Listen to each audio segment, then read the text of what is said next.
Good morning, everyone, and welcome to today's discussion. We are here to talk about a very important topic that affects many families and schools. The question we are exploring is, should schools ban junk food from their cafeterias? This is a subject that many people feel strongly about. Today, we have two guests who will share their different views. Please welcome Mr. David Chen, a parent and health advocate who supports a ban. And joining him is Mrs. Sarah Jones, a school cafeteria manager who will discuss some practical concerns about a complete ban. This conversation is vital for understanding how we can best support our students' well-being and their environment at school. Let's begin. Thank you, Ms. Evans. Good morning. I believe strongly that schools must ban junk food from their cafeterias. This is essential for our children's health and their ability to learn effectively. Let's be clear about what we mean by junk food. We are talking about foods and drinks that are high in sugar, unhealthy fats, and salt, with very little nutritional value. These are things like sugary sodas, candy, chips, and many processed snacks. The regular consumption of these foods is linked to serious health problems in children. We see rising rates of childhood obesity, which can lead to diabetes and heart problems later in life. These foods also cause energy crashes and make it hard for students to concentrate in class. Schools have a fundamental responsibility to provide a safe and healthy environment for students. This responsibility doesn't stop at the classroom door, it extends to the cafeteria. If we want our children to thrive, we must ensure they have access to nutritious food at school. By offering only healthy options, schools can play a crucial role in helping students develop good eating habits. These are habits that they can carry with them for the rest of their lives. It's about making the healthy choice the easy choice during school hours. Furthermore, there is a clear link between good nutrition and academic performance. When students eat well, they have more energy, their concentration improves, and they are better able to engage in learning. A ban on junk food is an investment in their education as well as their health. Some might say, this limits choice.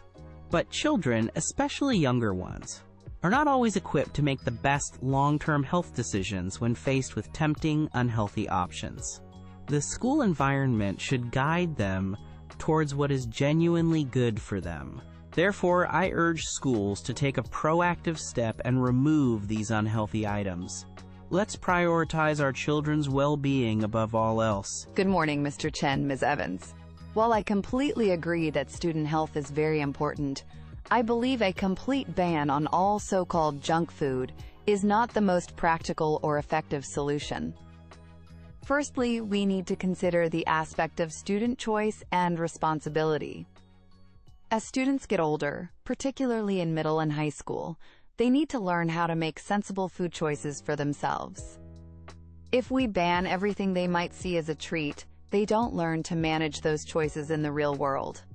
Life outside school is full of different food options, and our goal should be to educate them to choose wisely, not just restrict them within the school gates.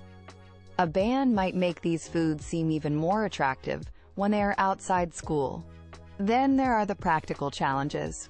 Defining, quote, junk food can be very difficult. Is a granola bar with some sugar junk food? What about fruit juice, which can also be high in sugar? Drawing these lines fairly and consistently is a huge task. We also risk students simply not eating the food provided if the healthier alternatives are not appealing to them, or if the change is too sudden. This can lead to food waste, and students might still be hungry and unable to concentrate, or they might bring even unhealthier options from home. We also need to be realistic about financial considerations. In many schools, the cafeteria operates on a tight budget. Sales from some popular items, which might be considered less healthy, often help subsidize the cost of healthier meals or support other school programs. A complete ban could create a financial shortfall that impacts the quality or variety of food we can offer overall. Instead of a complete ban, I believe a more balanced approach is needed. We should focus on significantly increasing the availability and appeal of healthy options, alongside comprehensive nutrition education. Let's teach students why healthy food is important, and how to make good choices. This way, we empower them to make informed decisions, rather than simply removing all temptation, which I don't think prepares them adequately for life after school. Thank you, Mrs. Jones. I understand your points about choice and practicalities, but I believe the health of our children must be the overriding priority. While teaching choice is important, the school environment should be a protected space, where healthy choices are the default, not a battleground against temptation. Students have many opportunities to exercise choice outside of school hours. During the school day, when they are under the school's care, we have a responsibility to provide what is best for their physical and mental development. This isn't about never eating a treat. It's about what is consistently available in their daily learning environment. Regarding the practical challenges in finances, these are not unsolvable problems.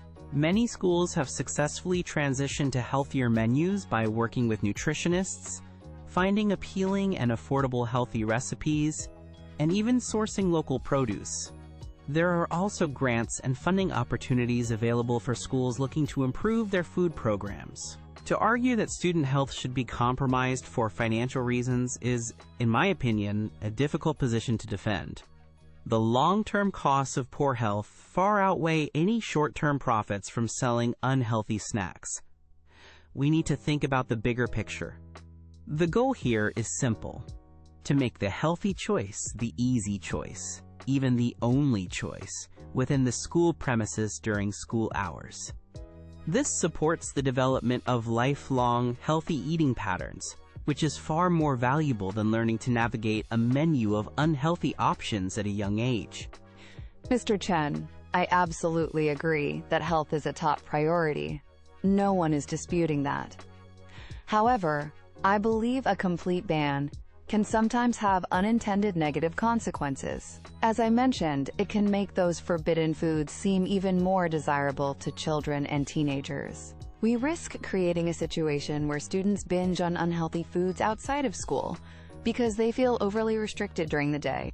The lesson of moderation, which is a crucial life skill, is lost if we only present an all-or-nothing scenario. Learning to enjoy a treat occasionally is different from consuming junk food daily. You also mentioned that banning doesn't automatically create good habits. If students are determined to eat certain things, and those things are banned from the cafeteria, they will often find ways to bring them from home. This moves the problem, it doesn't solve it, and it makes it harder for the school to have any oversight or educational input. I believe that consistent, engaging nutrition education, combined with making healthy food options truly delicious and appealing, is a more sustainable and effective long-term strategy. It's about encouraging and teaching, not just restricting. We need to work with students, not against their natural desires for some variety. A balanced approach, where healthy options are plentiful, affordable, and promoted, while less healthy options are perhaps limited or made less prominent, seems more realistic and more likely to foster genuine, lasting, healthy eating habits. It's about guidance, not just prohibition. Thank you both for those strong rebuttals. It's clear you both have valid points. Mr. Chen, Mrs. Jones, I'd like to explore a potential middle ground. Is there a compromise? For instance, could schools significantly limit rather than completely ban less healthy options, while at the same time greatly increasing nutrition education and the appeal of healthy foods? A significant limitation is certainly better than the current situation in many schools where junk food is readily available. However, my concern with limiting is that it can still send mixed messages. If something is truly bad for children's health, why allow it in schools at all, even in small amounts? While increased nutrition education is vital, and I fully support it, the environment itself teaches powerful lessons. If unhealthy options are still present, they will still be chosen by some students, undermining the educational message. A clear, consistent message is stronger. I believe a significant limitation, coupled with a major push on making healthy food exciting and accessible, is a very sensible middle ground, Ms. Evans. This approach allows us to guide students towards better choices, without the potential downsides of a complete ban, like students bringing in their own unregulated snacks or feeling overly restricted. It also gives cafeterias some flexibility to offer a wider range of items, which can be important for student satisfaction and for managing budgets effectively to ensure the healthy options are high quality and affordable. Education is key here. Students need to understand why some foods are better than others. That's an interesting point about students bringing food from outside. Mr. Chen, if a ban is implemented, how do you propose schools address the issue of students simply bringing in more unhealthy snacks or lunches from home? This could potentially negate the benefits of a cafeteria ban. That's a fair question. Firstly, a school-wide policy that extends beyond the cafeteria, encouraging healthy packed lunches, would be important. This involves educating parents as well. Secondly, if the school provides appealing, nutritious, and satisfying meals, the incentive for students to bring unhealthy alternatives from home diminishes. It's not about policing lunchboxes aggressively, but about creating a culture of health within the school. If the majority of what's available and promoted is healthy, it shifts the norm. Some unhealthy items might still come in, but the overall exposure and consumption of junk food during school hours would be drastically reduced. And Mrs. Jones, if schools continue to offer some less healthy choices, even if limited, how can they effectively make the genuinely healthy options more appealing and affordable to truly encourage better choices? Sometimes healthy food is perceived as bland or more expensive. That's a critical challenge, and one we should embrace. We can make healthy options more appealing through creative cooking and presentation. Think colorful fruit platters, interesting salads with tasty dressings, whole grain options that are flavorful, and meals inspired by different cuisines. Student involvement in choosing and even preparing healthy menu items can also boost their interest.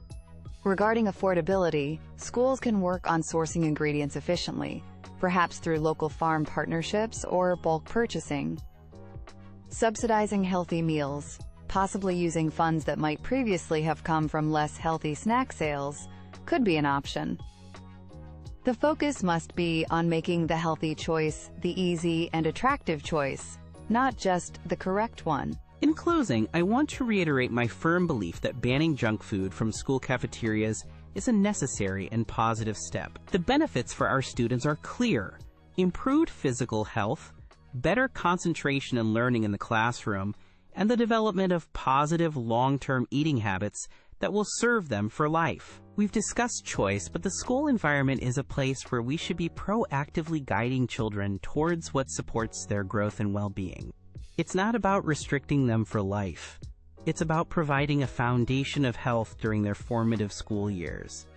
They have plenty of time outside school to make other choices. Schools have a profound duty of care, providing an environment that actively promotes health, rather than one that offers easy access to detrimental food choices, is a core part of that duty.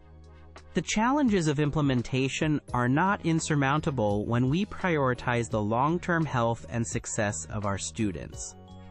I urge all schools and policymakers to consider the significant positive impact a ban on junk food can have. Let's make our schools true havens for health and learning. It is an investment in our children's future, and one that will pay dividends for years to come. Let's choose health. To summarize my position, while I share Mr. Chen's commitment to student health, I believe a complete ban on junk food is a simplistic solution to a complex problem.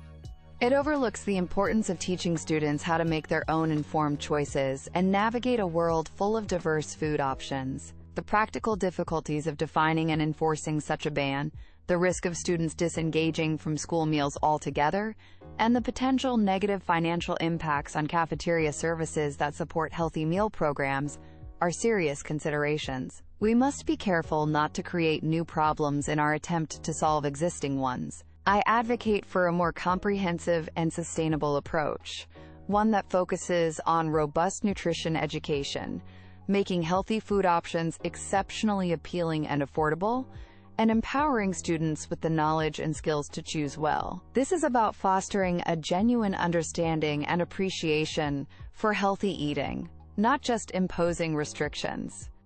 A balanced strategy, perhaps involving the limitation of less healthy items rather than outright prohibition, combined with positive reinforcement of good choices, is more likely to lead to lasting healthy habits. Let's work together to create a supportive food environment that educates and encourages, rather than simply dictates.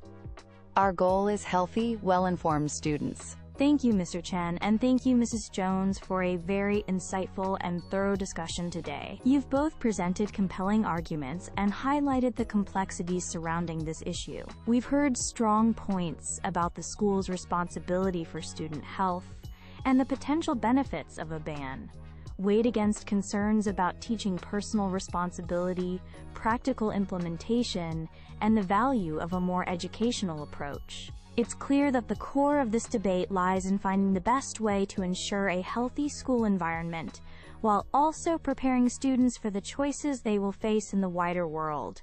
There are many factors to consider. We hope this discussion has given our audience plenty to think about regarding the best path forward for our schools and students. Thank you for joining us. Good afternoon.